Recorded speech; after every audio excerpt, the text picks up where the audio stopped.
এই অবস্থা থেকে উত্তরণের জন্য আমাদের কি করণীয় আছে? উত্তর, আমাদের প্রথম দরকার জ্ঞান চর্চা। কি দরকার ভাই? জ্ঞান চর্চা। প্রচুর জ্ঞান চর্চা প্রয়োজন, জ্ঞান নাই কিছুই করতে পারবে। দ্বিতীয় কাজ হলো আমাদের সবার দরকার জানা অনুযায়ী আমল করা। জানা অনুযায়ী আমল করা, যে যত বেশি জানি আমল করার চেষ্টা করি, আল্লাহ পাক তৌফিক দান করুন। এরপর দরকার আদর্শ পরিবার গড়ে তোলা। পারিবারিক আদর্শ সুন্দর হলে পরে সমাজটা সুন্দর হবে। আল্লাহ পাক আমাদের সবাইকে আদর্শ পরিবার গড়ার তৌফিক দান। দিনদার মেয়েকে বিয়ে করবেন, দিনদার ছেলেকে বিয়ে করবেন, অল্পে তুষ্ট থাকবেন, পরিবারের বিষয়ে সবর করবেন এবং সন্তান সন্ততিদেরকে মানুষ করে যাওয়ার চেষ্টা করবেন। এরপর দরকার আমাদের হালাল রিজিক। সবাই যদি হালাল রিজিকে সন্তুষ্ট থাকি, সমাজের মধ্য থেকে অন্যায় এমনি অটোমেটিক কমে যাবে ইনশাআল্লাহ। প্রত্যেকটা কাজ করার আগে চিন্তা করব কিভাবে করলে হালাল হবে, কিভাবে করলে হারাম হবে। এরপর দরকার নবী সাল্লাল্লাহু আলাইহি ওয়াসাল্লামের সুন্নাহ মাফিক জীবন গড়া।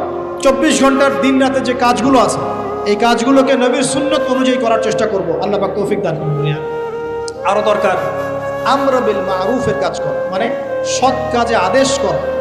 আমাদের সবাইকেই দাওয়াতি কাজ করতে হবে। একজন দুজন করবে, বাকিরা করবে না এমন নয়, সবাইকেই পার্ট টাইম হলেও দাওয়াতি কাজ করতে হবে। নামাজ আপনি পড়ছেন, নামাজের দাওয়াত দেন। আপনি যাকাত দিচ্ছেন, যাকাতের দাওয়াত দেন। আপনি রমজান মাসে রোজা রাখছেন, অন্য ভাইকেও রোজা রাখতে উৎসাহিত করেন। আপনি সুদ খাচ্ছেন না, অন্য ভাইকেও নিষেধ করেন, ভাই আপনিও খায় না। আমি যা করি সেটা আপনি অবশ্যই প্রচার করুন, আপনি যা করেন সেটা আপনি প্রচার করুন, যা করেন না সেটা বলতে যাওয়ার দরকার নেই। তবে হ্যাঁ, আমলের কথা আপনি বলতেই পারেন। যদি আপনি তাহাজ্জুদ নিয়মিত পড়তে নাও পারেন, মানুষকে আপনি বলতে পারবেন তাহাজ্জুদের নামাজ পড়েন, তাহাজ্জুদ নামাজ পড়া ভালো। ইনশাআল্লাহ আস্তে আস্তে আপনি নিজেও আমল করার চেষ্টা করবেন। আল্লাহ পাক তৌফিক দান করুন।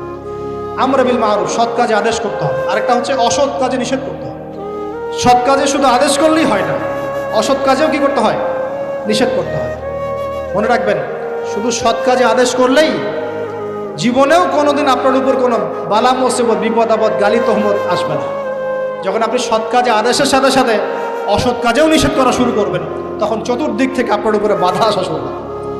এটাই সুন্নত। তবে এটা নবীর সুন্নত। আল্লাহ পাক বলছেন, কুনতুম খায়রা উম্মাহ উখরিজাত লিন-নাস তা'মুরুনা বিল মা'রুফ ওয়া তানহাউনা আনিল মুনকার ওয়া তু'মিনুনা বিল্লাহ।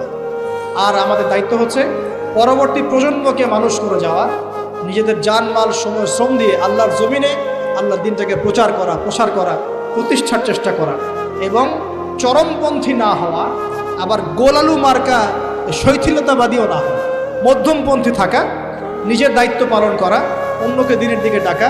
আমাদের ঊর্ধ্বতন কর্তৃপক্ষ যারা থাকবে সবার সামনে ইসলামটাকে যুগোপযোগীভাবে সত্য মিথ্যাকে স্পষ্ট করে দিয়ে উপস্থাপন করা।